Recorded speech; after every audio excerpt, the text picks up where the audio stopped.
الرجيم اللعين الرجيم بسم الله الرحمن الرحيم الحمد لله الذي جعل ليلة القدر خيرا من ألف شهر والشكر لله الذي جعلنا من أهل ليلة القدر والصلاة والسلام على معدن فيوزات ليلة القدر محمد المبعوث صلوات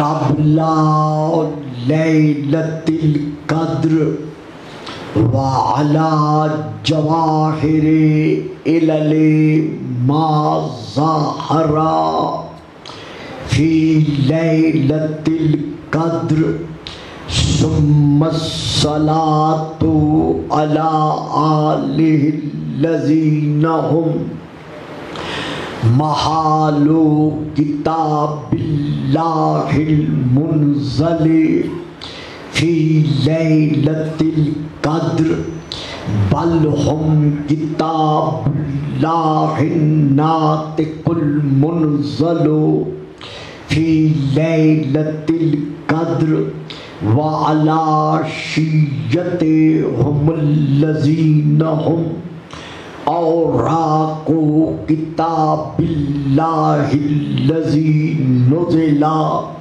فی لیلۃ القدر لاقتباسہم المعارف من مشکات لیلۃ القدر اما بعد فقد قال اللہ تبارک وتعالى الذي خالق ليلة القدر في كتاب القدر إنما يريد الله ليذهب عنكم الرجس أهل البيت ويطهركم تطهيرا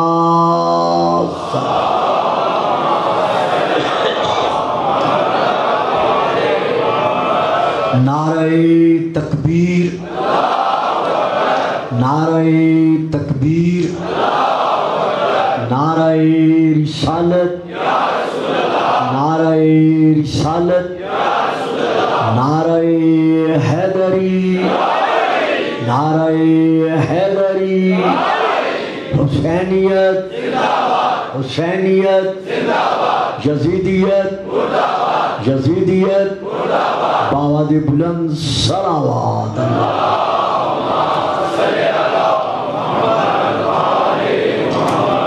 صاحبان علم و معرفت و محبت و مودت، جہاں تک تعلق ہے آیت مبارکہ میں اللہ نے جو اپنی زبان بے زبانی کے ساتھ تعارف کرایا ہے، اس تعارف کا آغاز ہے ان نماز سے۔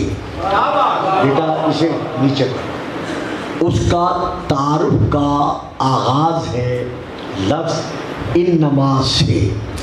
انما یرید اللہ، علماء فرماتے ہیں اور تفاسیر میں بھی یہی درج ہے کہ انما کلمات الحصر میں سے ایک کلمت الحصر ہے جس کا معنی یہی بنتا ہے اردو زبان میں مختصر سے لفظوں میں انما یعنی سوائے اس کے نہیں ہے،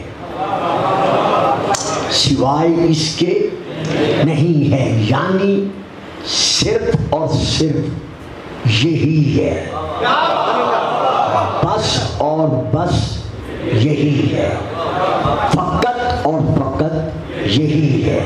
تو انما کسی غیر کو داخل ہونے نہیں دیتا،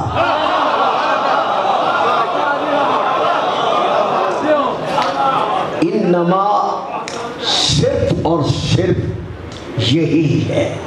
یرید اللہ، اللہ یہ ارادہ رکھتا ہے، اللہ اور اللہ کا ارادہ مذہب تشیع کے عقیدہ بالتوحید کے تحت ایک دوسرے سے الگ نہیں ہے، بلکہ اللہ اور اللہ کی صفات یعنی موصوف اور موصوف کی صفات ایک دوسرے سے جدا نہیں ہیں، الگ نہیں ہیں۔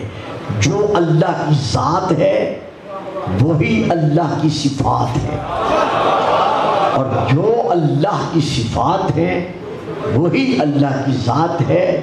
آپ نوجوان بچوں سے، بیٹوں سے میری گزارش ہے کہ اگر کبھی ہفتے میں وقت یا مہینے میں وقت مل سکے تو مولا علی علیہ السلام کا نہج البلاغہ کا پہلا خطبہ جو صرف اور صرف معرفت توحید پر ہے،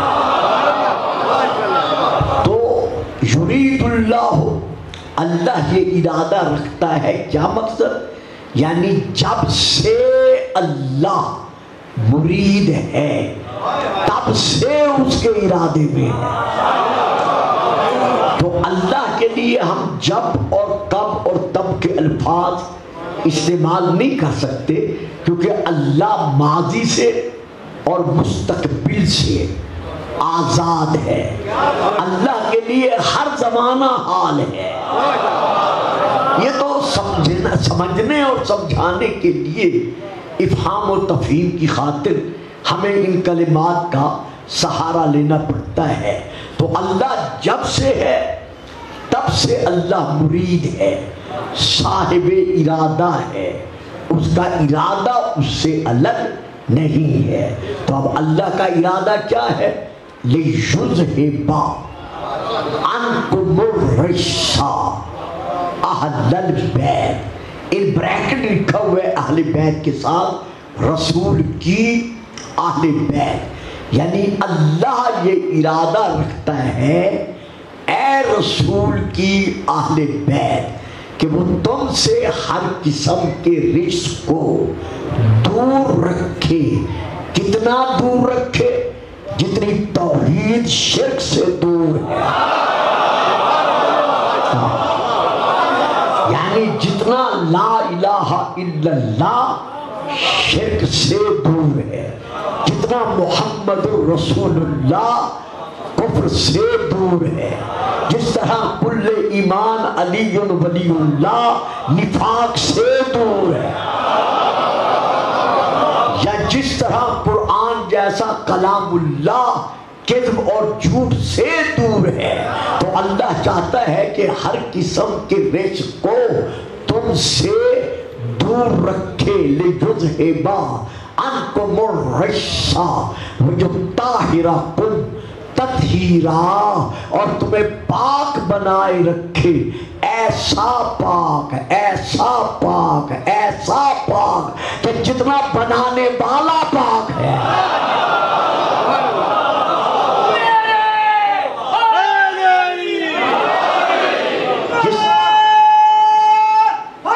یعنی سلامت ہو، جتنا ہمارا رسول پاک ہے یا جتنا کلام اللہ پاک ہے، اللہ تمہیں پاک بنائے رکھے، یعنی ایسا پاک رکھے، ایسا پاک رکھے کہ غیروں میں، اپنوں میں، دوستوں میں، دشمنوں میں جب بھی کوئی تمہارا ذکر کرے تو یہی کہے پنج تن پاک۔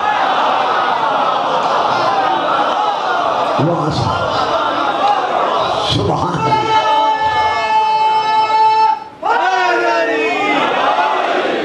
تو اب گزارش یہ ہے، چونکہ آپ سب جانتے ہیں کہ 8 محرم کے بعد میں فضائل نہیں پڑھتا، بلکہ 8 کو بھی بہت کم پڑھتا ہوں، تو اسی لیے میں نے تھوڑا سا اسے سمیٹنے کی کوشش کی ہے کہ جس انداز میں ہو سکے میں تھوڑا سا اسے سمیٹ لوں۔ تو جب اللہ نے اعلان کر دیا ہے کہ اہل بیت کی پہچان یہ ہے، اہل بیت رسول کی علامت یہ ہے کہ وہ ہر قسم کے رجس سے پاک ہیں، اب کیلا، یہ ہمارے ہاں کہا جاتا ہے، علماء فرماتے ہیں کیلا کہا جاتا ہے کہ ساری امت رسول اہل بیت میں ہے۔ جو کہتے ہیں، جو نہیں کہتے میں ان کی بات نہیں کرتا، کیونکہ لفظ کیلا ہے کہ کہا گیا ہے۔ کچھ کہنے والے کہتے ہیں کہ ساری رسول کی امت جو ہے وہ اہل بیت میں سے ہے۔ بھائی کسی کو داخل کرو، ہمیں کوئی آپ پر اعتراض نہیں ہے۔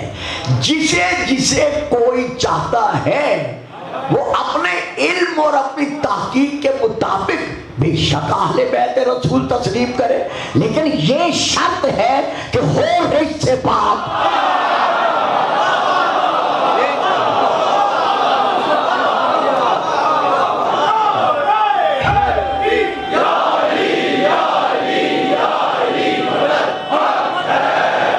یعنی جتنی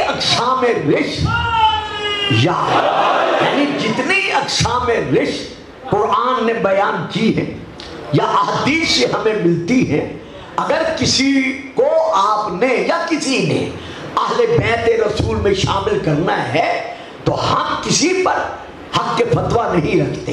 ہاں البتہ ہم یہ ضرور کہتے ہیں، چونکہ آیت منوا رہی ہے کہ رجس سے پاک ہے تو وہ رجس سے پاک ہو۔ اب قرآن سے میں عرض کر چکا ہوں کہ رجس کیا کیا ہے، میں لغت سے عرض کر چکا ہوں کہ رجس کیا کیا ہے۔ آج میں رسول پاک کے علم کے وارث انی تارکن فیکم الثقلین کتاب اللہ و عطرتی اہل بیتی، میں تم میں 2 چیزیں چھوڑ کر جا رہا ہوں، ایک اللہ کی کتاب اور ایک اپنی اہل بیت۔ کتاب سے میں عرض کر چکا ہوں کہ رشت کیا ہے۔ اب آئیے ذرا اہل بیت سے پوچھیں کیوں؟ ثم اورثنا الکتاب الذی اصطفینا من عبادنا، ہم نے اپنے بندوں میں سے جن کو چن لیا ہے ان کو ہم نے کتاب کا وارث بنا دیا ہے۔ یہاں اکثر میرے سامعین میرا یہ فکرہ جانتے ہیں، سماعت فرما چکے ہیں، لیکن کچھ نوجوان جو چہرے میں نے اس سال دیکھے ہیں ان کے لیے میں عرض کیے دیتا ہوں۔ میرے پیارے ایمانی بیٹوں اور میرے عزیز بیٹوں، جہاں تک تعلق ہے وارث کا، ایک ہے قرآن کا وارث، ایک ہے قرآن کا حافظ، ایک ہے قرآن کے وارث اور ایک ہے قرآن کے حافظ۔ حافظ وارث نہیں ہو سکتا، وارث اور حافظ میں فرق ہے۔ حافظ جب دنیا میں آیا تھا سینے میں قرآن کا علم لے کے نہیں آیا تھا،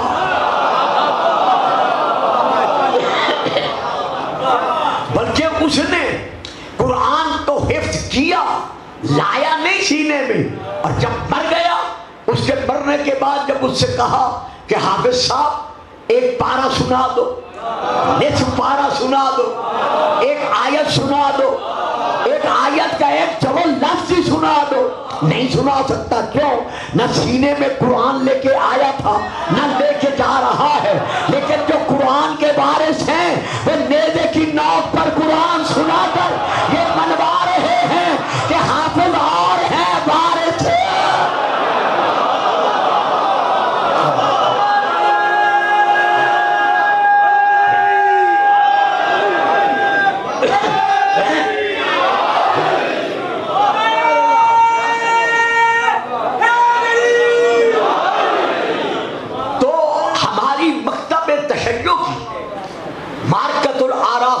سے ایک کتاب ہے جس کا نام ہے عیون و اخبار الرضا، بچوں یہ لفظ رضا نہیں ہے، امام پاک کا جو نام رضا لیتے ہیں یہ رضا ہے، عیون و اخبار رضا۔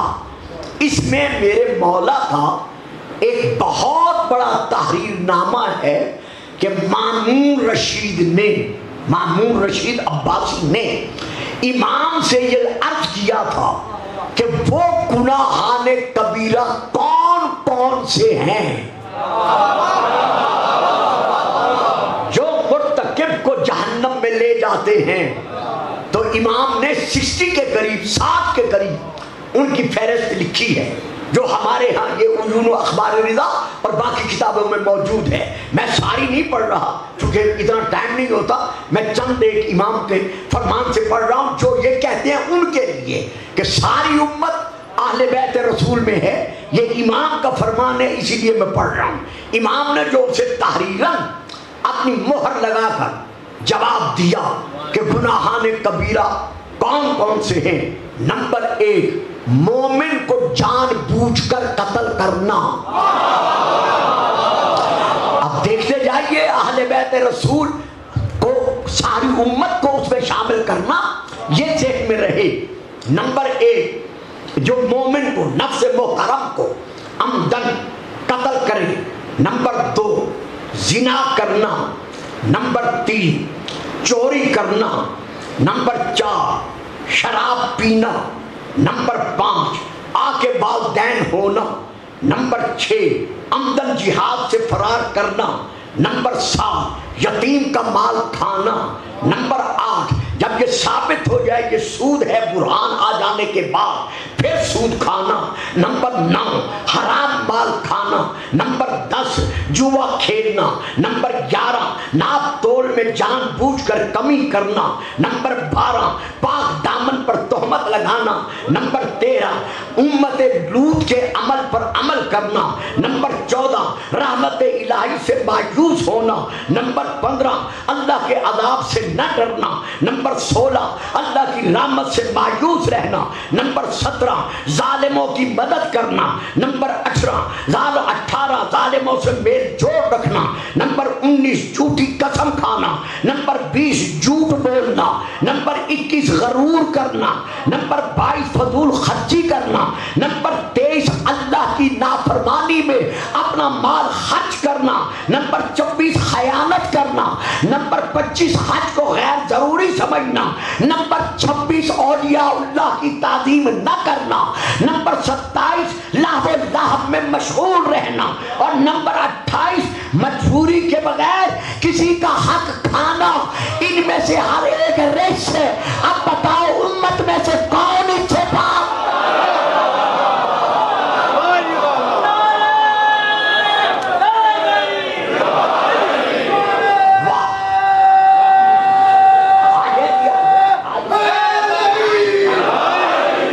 جو ڈر گئے ہو وہ نعرہ نہ لگاؤ، باقی لگا دو۔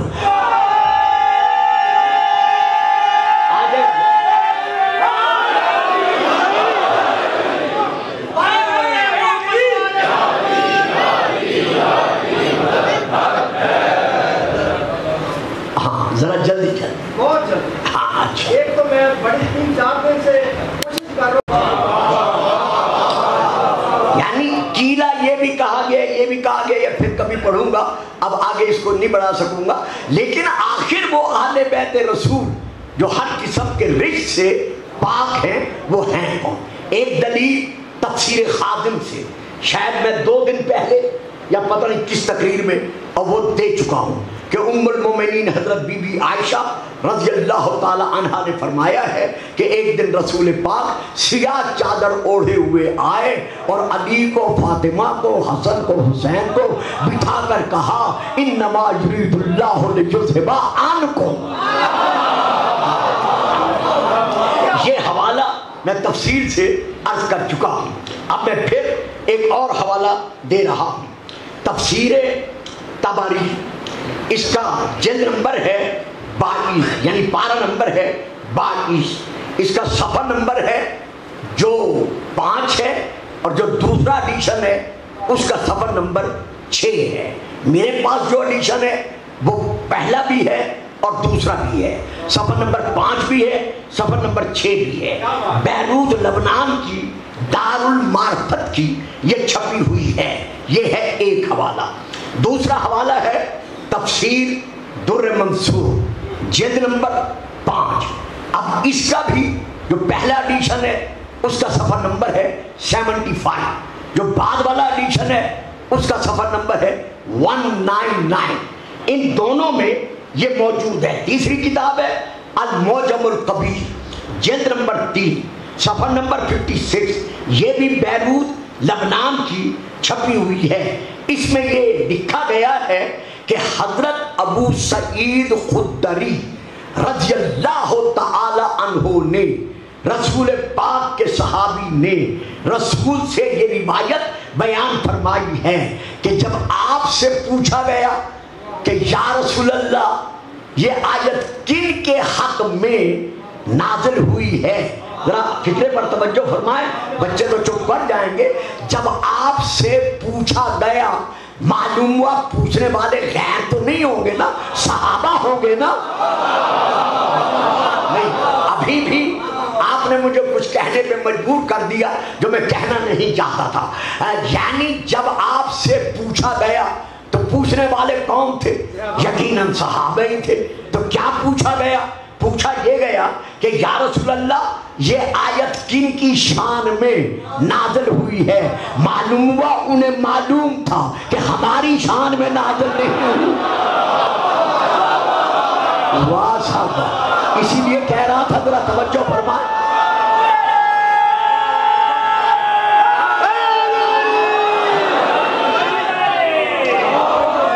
تو انہوں نے رسول پاک کی بارگاہ میں عرض کیا کہ یا رسول اللہ یہ آیت تطہیر کن کی شان میں نازل ہوئی ہے؟ اب یہ ہے رسول کا فرمان، یہ ہے رسول کی حدیث۔ آپ نے ارشاد فرمایا نزلت ہذہ الآیت فی خمسۃ۔ واہ جی واہ، واہ جی واہ، میں روزانہ کہتا ہوں ذرا آگے بیٹھا کرو۔ نزلت ہذہ الآیت فی خمسۃ، یہ آیت نازل ہوئی ہے 5، صرف 5، فقط 5 کے حق میں۔ وہ انما والی بات میری یاد ہوگی، یہ آیت نازل ہوئی ہے صرف اور صرف 5 کے حق میں۔ یا رسول اللہ وہ 5 ہیں کون؟ آپ نے انگشت شہادت اٹھائی، آپ نے سینے پہ رکھی، سینے پہ رکھ کر کہا فی یا، ایک میں ہوں، پھر اشارہ کیا فی علی، ایک علی ہے، پھر اشارہ کیا وہ حسن وہ حسین وہ فاطمہ۔ یہ وہ 5 ہیں جن کی طہارت کا قصیدہ اللہ سنا رہا ہے۔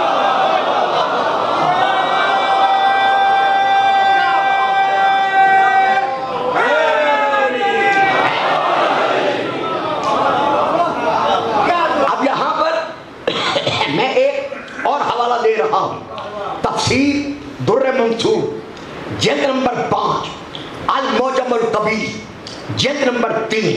رسول پاک نے ارشاد فرمایا فَأَنَا وَأَهْلُ بَيْتِي مُطَّهَّرُونَ مِنَ الذُّنُوبِ، جتنے گناہ ہیں، جتنے گناہ ہیں، میں اور میری اہل بیت کل بھی ان سے پاک تھے اور آج بھی ان سے۔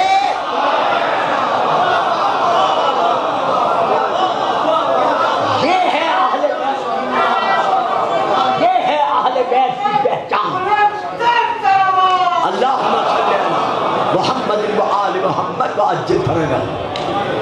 ہے اہل بیت کی پہچان کہ اہل بیت رسول کون ہیں۔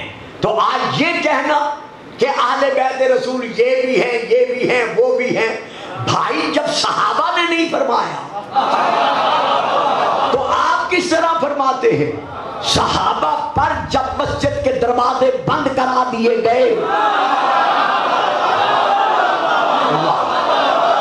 میں بڑی جلدی سے گزر گیا، آپ بھی بڑی مہربانی سے خاموش بیٹھ گئے، دیکھیں نا۔ چلو میں یہاں پھر حوالہ دیتا چلوں، حوالے کے بغیر آگے نہ بڑھوں۔ کتاب کا نام ہے جو میں لے رہا ہوں اس وقت آپ کے سامنے، کنز الامال جلد نمبر 12، صفحہ نمبر 101، سطر نمبر 123، حدیث نمبر 34182، 34,182۔ اس حدیث میں یہ درج ہے، میں وہ پورے فکر نہیں پڑھوں گا، میں اشارہ کروں گا، لے لے تو نعرہ لگا دینا، نہ لے تو میں پوری حدیث ان لفظوں میں نہیں پڑھوں گا جو یہاں ہیں۔ رسول پاک نے فرمایا جن جن پر ایام مخصوصہ میں غسل واجب ہو جاتا ہے،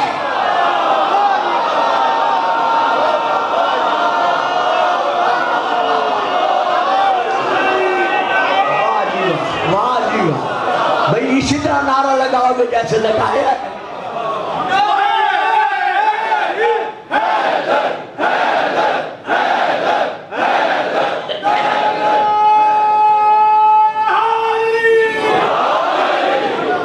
جن جن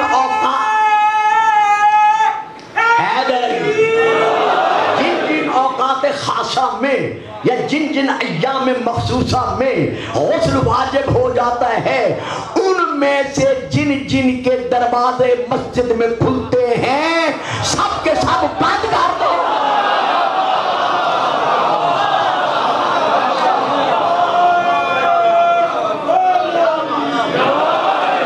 سبحان اللہ۔ اب یہ حکم سب کے لیے، ان کے لیے جن کے دروازے کھلتے ہیں جو اس حالت میں ہیں وہ بند کر دے، وہ اس حالت میں نہیں جا سکتے۔ پھر آگے اللہ ہے، استثنائیہ، کہ وہ کون ہے جو اس حکم سے خارج ہے؟ فرمایا الا محمد وعلی آل بیتہ، پھر تشریح کی کہ اہل بیت کون ہیں؟ علی و فاطمہ والحسن والحسین۔ بابا جن کے لیے اللہ مسجد میں کھلنے والے کسی صورت میں دروازے بند نہیں کرتا تو ان کے لیے دروازے کیسے بند کر سکتا؟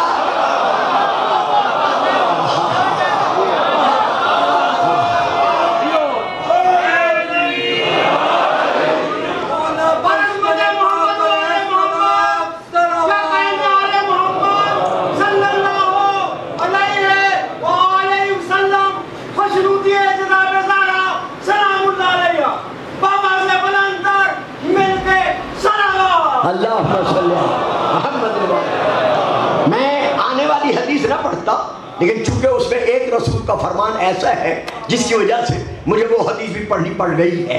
کتاب کا نام یہی ہے، کنز الاموال، جلد بھی یہی ہے، صفحہ بھی یہی ہے۔ اس میں ساری حدیث کے بعد علی کے لیے رسول نے جو فرمایا کہ علی و فاطمہ والحسن والحسین، اس کے بعد فرماتے ہیں الا آگاہ ہو جاؤ، بینت لکم الاسماء، میں نے تمہارے سامنے اہل بیت کے نام بیان کر دیے ہیں۔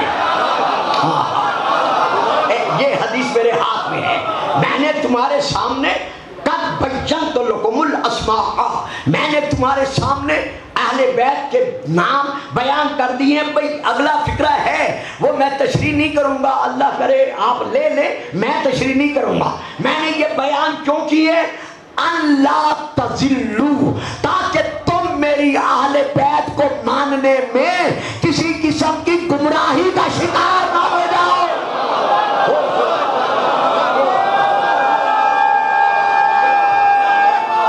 مہربانی صاحب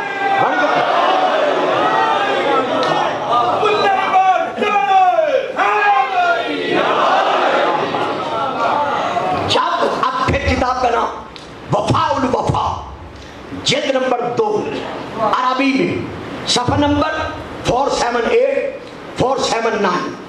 کچھ نے کہا کہ یا رسول اللہ آپ نے بڑوں کے دروازے بند کرا دیے، یہاں نام ہے میں نہیں لے رہا۔ حتیٰ کہ جناب حمزہ نے بھی کہا کہ میں آپ کا چچا ہوں، علی سے میں بڑا ہوں، علی کا میں بھی چچا ہوں، آپ نے میرا دروازہ بھی بند کرا دیا۔ اور بھی بڑے لوگوں نے، نہیں میں نام نہیں لے رہا، کہا یا رسول اللہ علی جو ہم سے چھوٹا ہے، آپ نے اس کا دروازہ مسجد میں کھلا رکھا ہے اور ہمارے دروازے اللہ آپ نے بند کرا دیے ہیں۔ تو اب رسول نے جو جواب دیا ہے وہ میں پڑھ رہا ہوں۔ جواب خصائص و نسائی صفحہ نمبر 37۔ آپ نے اصحاب سے ارشاد فرمایا میرے پیارے پیارے صحابیوں تم جو کہہ رہے ہو کہ میں نے تمہارے دروازے بند کرا دیے ہیں مسجد میں اور علی کا دروازہ کھلا رکھا ہے، نا ما انا صدقت ابوابکم، میں نے تمہارے دروازے بند نہیں کرائے۔ صاحب جڑے بیٹھے ہو میرے سامنے، بیٹا میری بات سن رہے ہو، سمجھ رہے ہو؟ ما انا صدقت ابوابکم، میں نے تمہارے دروازے بند نہیں کرائے، ولا فتحت باب علی، اور میں نے اپنی مرضی سے علی کا دروازہ کھلا نہیں رکھا، ولکن اللہ شد ابوابکم وفتح باب علی، اللہ نے تمہارے دروازے بند کرائے، علی کا دروازہ کھلا رکھا تاکہ پتہ چل جائے در کے باہر والے اور ہیں چادر والے۔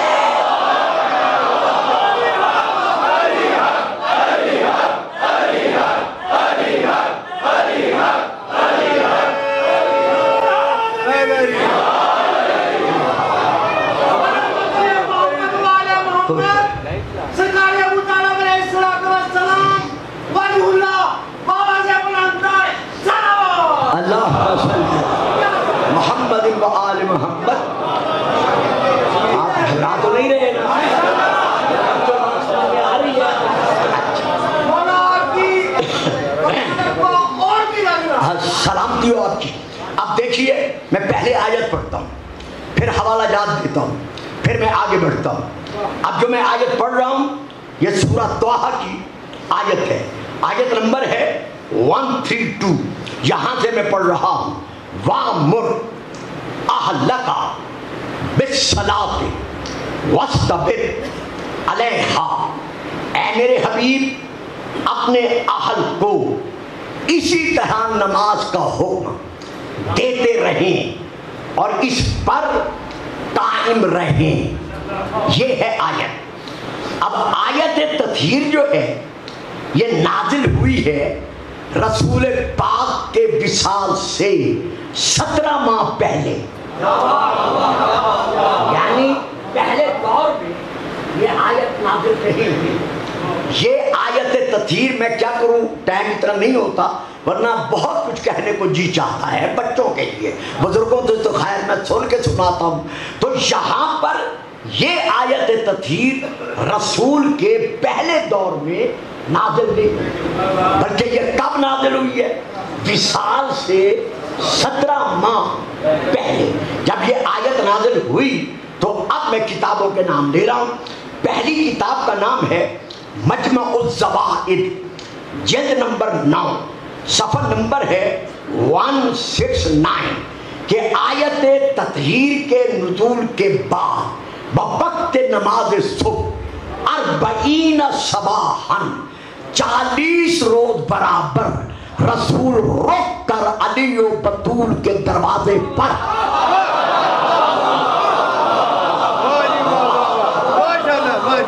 اب یہاں پر گھر تو اور بھی تھے لیکن صرف اسی دروازے پر رکے۔ 40 انہوں نے لکھا ہے 40 دن۔ تفسیر طبری جلد نمبر یعنی پارہ نمبر 22، صفحہ نمبر 5 اور 6، یعنی میرے پاس 6 بھی ہے 5 بھی ہے۔ 6 اشہر، 6 ماہ اس آیت کے نزول کے بعد 6 ماہ، بچوں جہاں سمجھنا ہے مجھے کہہ دینا، 6 ماہ برابر۔ پھر یہی تفسیر طبری صفحہ نمبر 6، 7 اشہر، 7 ماہ برابر۔ پھر تفسیر در منصور جلد نمبر 5، صفحہ نمبر 199، 8 اشہر، 8 ماہ برابر۔ پھر کتاب شواہد التنزیل لقواعد التفسیر حضرت علامہ حسکانی کی، جلد نمبر 2، 9 اشہر، 9 ماہ برابر۔ پھر کتاب مجمع الزوائد جلد نمبر 9، 17 شہرن، 17 ماہ برابر رسول پاک علی و بطول کے دروازے پر ہاتھ رکھ کر صحابہ کو پیچھے کھڑے کر کے ہاتھ رکھ کر فرماتے رہے الصلاۃ انما یرید اللہ لیذھب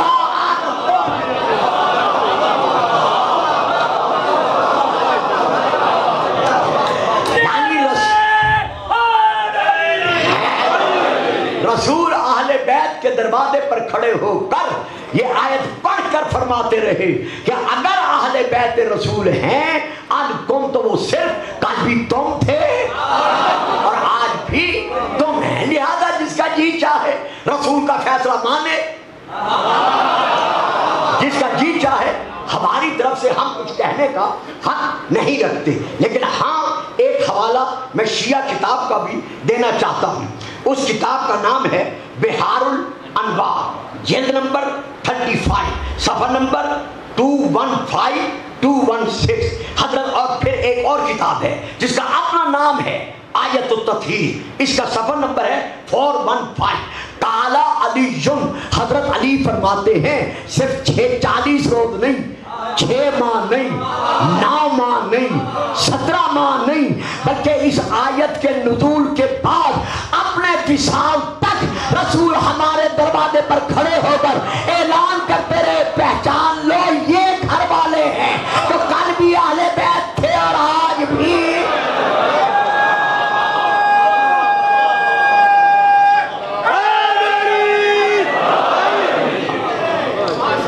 درود پڑھیے گا، صلوات۔ اچھا ڈھیلی صلوات اور بھی پڑھ دیں۔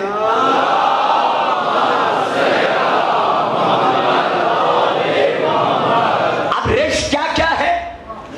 میں نے قرآن سے عرض کیا تھا، یا ایھا الذین آمنوا انما الخمر والمیسر والانصاب والازلام رجس من عمل الشیطان۔ شراب کیا ہے؟ رجس ہے۔ اب میں رک گیا میرے بچوں، اللہ نہ کرے، اللہ نہ کرے اگر کسی شرابی کو تم دوست بنا لیتے ہو تو یاد رکھو وہ رجس ہے۔ حتیٰ کہ یہاں علماء کا طبقہ ہے اور ہماری بہت بڑی درسگاہ ہے، خدا علامہ ڈاکٹر صاحب کی زندگی دراز کرے، بڑا مستحکم انہوں نے ہمارے لیے قلعہ بنایا ہے۔ میں یہاں یہ فکرہ دینا چاہتا ہوں، میرے مطالعہ میں یہی ہے ائمہ کی طرف سے کہ جو شراب پیتا ہے اس پر غسل کرنا واجب ہو جاتا ہے۔ اب باقی آپ کی مرضی ہے، درود پڑھیں یا نہ پڑھیں، صلوات۔